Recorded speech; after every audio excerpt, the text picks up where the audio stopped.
Hello students, आज हम प्रारंभ करेंगे आपके कोर्स का पहला चैप्टर और उसका नाम है गैसेस स्टेट या गैसीय अवस्था। जैसा कि आप जानते हैं, पदार्थ की सामान्यतः 3 अवस्थाएं होती हैं: सॉलिड स्टेट या ठोस अवस्था, लिक्विड स्टेट या द्रव अवस्था और तीसरी गैसेस स्टेट या गैसीय अवस्था। क्या आप जानते हैं कि किसी भी पदार्थ की अवस्था किन कारकों पर निर्भर करती है, या वे कौन से कारण हैं जिनकी वजह से या जिनके कारण पदार्थ या तो ठोस या द्रव या गैसीय अवस्था प्राप्त करता है?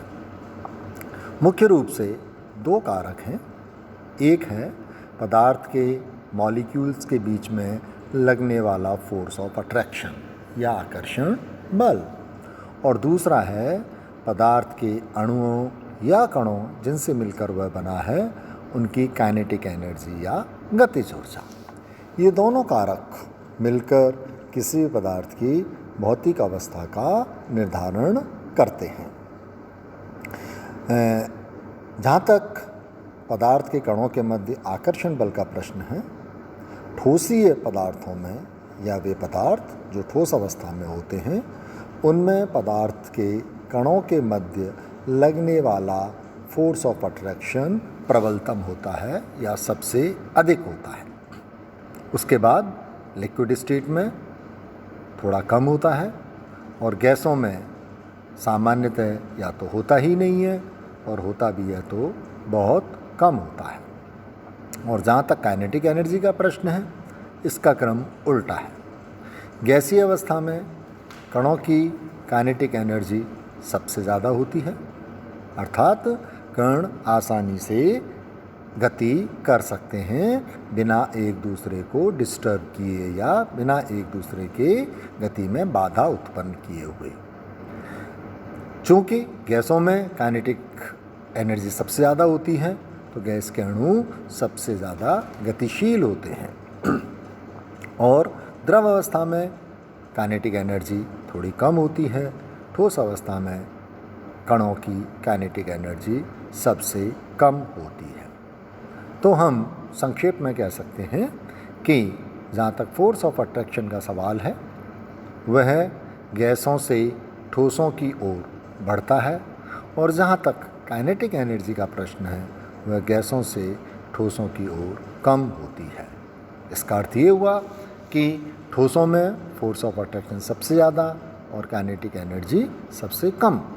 द्रवों में फोर्स ऑफ अट्रैक्शन ठोस की तुलना में थोड़ा कम, लेकिन काइनेटिक एनर्जी थोड़ी ज़्यादा। गैसों में फोर्स ऑफ अट्रैक्शन सबसे कम, न्यूनतम या नहीं, और काइनेटिक एनर्जी सबसे अधिक। तो गैसीय अवस्था के लिए अपन क्या कह सकते हैं? पदार्थ की वह अवस्था जिसमें पदार्थ के कणों के मध्य फोर्स ऑफ अट्रैक्शन सबसे कम हो या न्यूनतम हो या नहीं हो, वह पदार्थ के कणों की काइनेटिक एनर्जी सबसे अधिक हो, वह अवस्था गैसीय अवस्था कहलाती है। अब गैसीय अवस्था में भी हम किसी भी गैस या गैसों को 2 प्रकारों में विभक्त कर सकते हैं, या there are 2 types of the gases. पहली आइडियल गैस या आदर्श गैस, दूसरी रियल गैस या वास्तविक गैस। इनमें क्या अंतर है? आदर्श गैसेस वे गैसेज होती हैं, हालांकि आप अपनी पूर्व क्लासों में भी पढ़ चुके हो, जो गैस कुछ नियमों का पालन करती हैं। प्रत्येक परिस्थिति में उन गैसों को आइडियल या आदर्श गैस कहा जाता है। जबकि रियल गैसेस यानी वे गैसेस जो कुछ नियमों का, जो अभी अपन पढ़ेंगे आगे, पालन नहीं करती हैं, उन गैसों को रियल गैसेस कहा जाता है। तो वे नियम जिनका पालन आदर्श गैसेस करती हैं, उन नियमों को हम गैस लॉज या गैसों के नियम कहते हैं। तो आज हम मुख्य रूप से गैस के नियमों के बारे में पढ़ेंगे। पहला नियम है बॉयल्स का नियम, Boyle's law of ideal gases. Boyle एक साइंटिस्ट थे, उन्होंने ये नियम दिया था, तो उन्हीं के नाम पर इस नियम का नाम है Boyle's law of ideal gases. Boyle का नियम क्या कहता है? बॉयल का नियम कहता है कि यदि किसी गैस का ताप स्थिर रखा जाए, ध्यान दीजिए, यदि किसी गैस का ताप स्थिर रखा जाए तो उस गैस के निश्चित द्रव्यमान का दाब उसके आयतन का प्रतिलोमानुपाती होता है। यदि इंग्लिश में हम इसको कहें तो at a constant temperature the given mass of a gas, for a given mass of a gas, its pressure is indirectly proportional to its volume. Means pressure and volume are inversely proportional to each other. Gas का दाब और आयतन एक दूसरे के व्युत्क्रमानुपाती होते हैं, जिसको हम क्या लिख सकते हैं? V is inversely proportional to P, या इसको ऐसे भी लिखा जा सकता है P is inversely proportional to V। इसका अर्थ क्या हुआ? इसका अर्थ ये हुआ कि यदि किसी दिए गए ताप पर गैस का दाब बढ़ा दिया जाए तो उसका आयतन कम हो जाता है।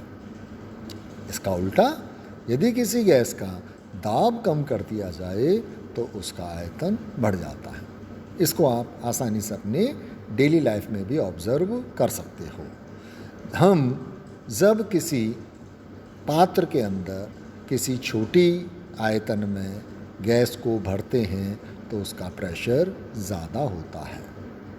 जैसे कि किसी इत्र की शीशी में भरी हुई गैस, वहाँ पर छोटी शीशी में गैस का दाब बहुत अधिक होगा, लेकिन उसका आयतन शीशी या बॉटल के बराबर बहुत कम होगा। और जैसे हम प्रेशर रिलीज़ करेंगे, उस शीशी का ढक्कन खोलेंगे, गैस का दाब कम होगा।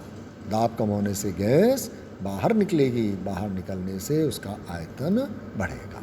तो Boyle law is that pressure and volume are inversely proportional to each other. हम चाहें तो उसे ग्राफ से भी बता सकते हैं।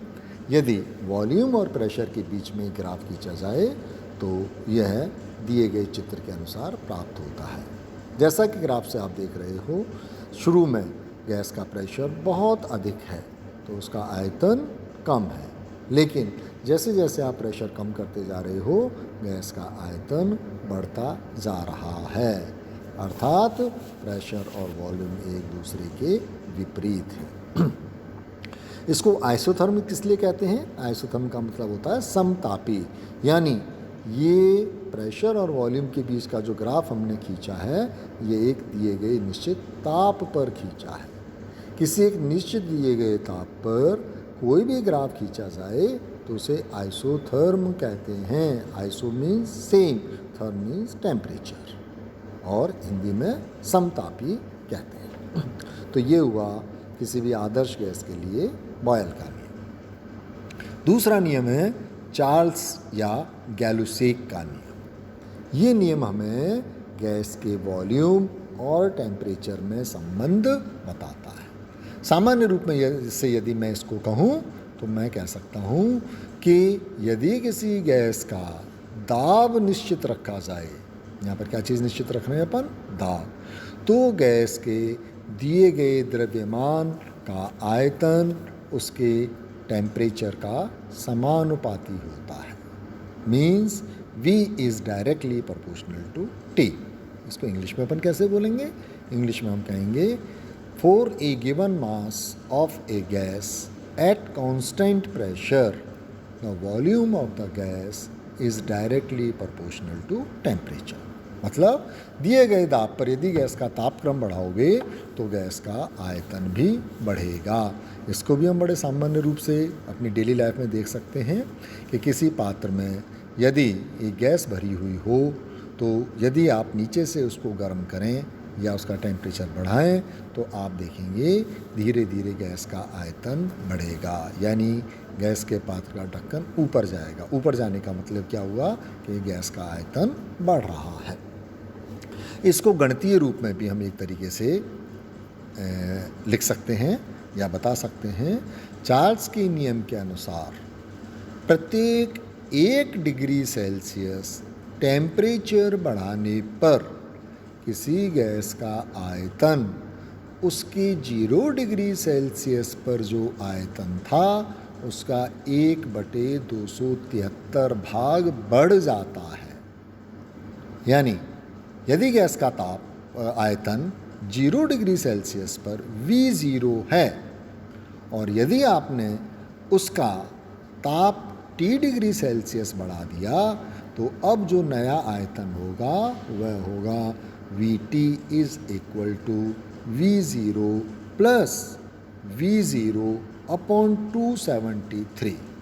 और इसको ज़्यादा एक्यूरेटली अपन बोलें तो ये एक्चुअल होता है 273.15।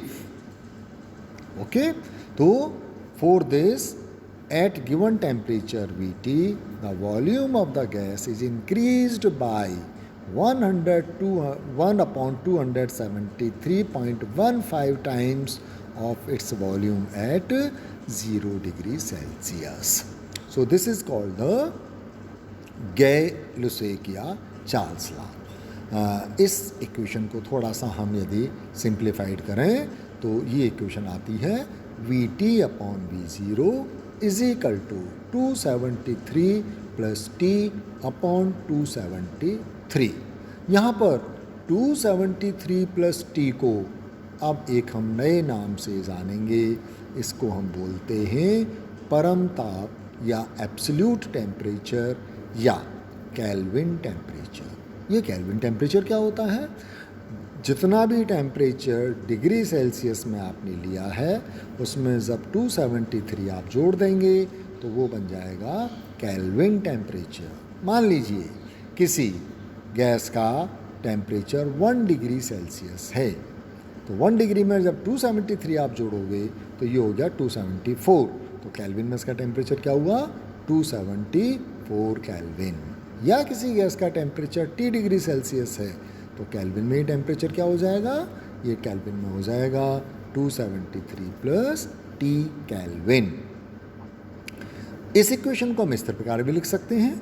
यदि T टेम्परेचर पर किसी गैस का आयतन Vt हो, 0 डिग्री सेल्सियस पर V0 हो तो टेम्परेचर और वॉल्यूम में जो रिलेशन होगा वह होगा Vt upon V0 is equal to Tt upon T0। या इनडायरेक्टली अपन कह सकते हैं V is proportional to T, जैसा कि मैं आपको पहले ही बता चुका हूँ। इसका मतलब जब V is proportional to T है तो V और T का जो अनुपात है V अपॉन T यह एक कांस्टेंट के बराबर होगा। तो कभी कभी हम चार्ल्स नियम को ऐसे भी लिख सकते हैं eight constant pressure for a given mass of a gas V upon T is a constant. जैसे हमने पहले ग्राफ खींचा था इसी प्रकार से यदि वॉल्यूम और टेम्परेचर में आप ग्राफ खींचें तो ये चित्रानुसार प्राप्त होता है। इस ग्राफ के अंदर आप जो सबसे इम्पॉर्टेंट चीज़ नोट कर रहे हो वो आप देख रहे होंगे कि यहाँ पर वॉल्यूम 0 से स्टार्ट नहीं हो रहा है। इसका मतलब क्या हुआ कि टेम्परेचर 0 डिग्री सेल्सियस करने पर भी किसी भी गैस का आयतन 0 नहीं होता है। याद रखिए यदि टेम्परेचर को कम करते करते आप 0 डिग्री सेल्सियस पर भी ले आएंगे तो वॉल्यूम 0 नहीं होगा। यही कारण है कि 0 डिग्री सेल्सियस टेम्परेचर पर भी वॉल्यूम वाला जो ग्राफ है वह थोड़ा सा 0 से ऊपर है। ये आपका चार्ल्स नियम कहलाता है। नेक्स्ट टर्न पर हम देखेंगे प्रेशर और टेम्परेचर के बीच में क्या रिलेशन है जिसको हम एम्पटोन लॉ भी कहते हैं। आज के लिए इतना ही बहुत है। धन्यवाद। Thank you.